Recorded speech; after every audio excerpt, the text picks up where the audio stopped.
Slot time again. Tekan butang follow untuk more Liverpool and football news. Aku demam sikit hari ni, tapi it's match day guys. Untuk korang, aku teruskan.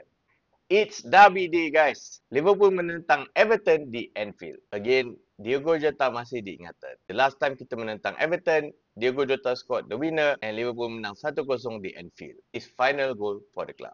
Untuk Everton, rekod David Moyes memang teruk, tak pernah menang di Anfield.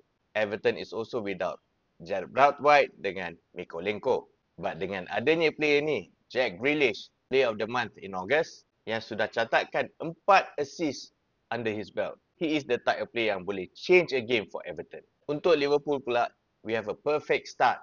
5 wins out of 5 games. Dengan kemenangan gila ni lagi. Slot time again. Menang 3-2 dengan Atletico Madrid. The Reds juga is unbeaten in 19 Premier League games di Anfield. Lord Jones kembali selepas dia dah pass match fitness dan kembali di full training. Walaupun aku rasa Kerkes akan start, tapi aku harap Slot dapat retain Robo lah as left back because potential Kerkes nak dapat cut ni agak high. Dah lah, it's a high intensity game. Untuk aku, persoalan dia adalah di right back. Siapa yang akan tangani Jack Grealish? Aku akan start Jeremy Frimpong. Dia match fit, dia ada flair, dia ada pace. Untuk aku, dia orang yang sesuai untuk jaga Jack Grealish. Aku also rasa McAllister akan start dengan Everton. Dan Ekitike will get a taste of his first derby. Yang aku tahu, kita semua deserve a game like this lah. Betul tak?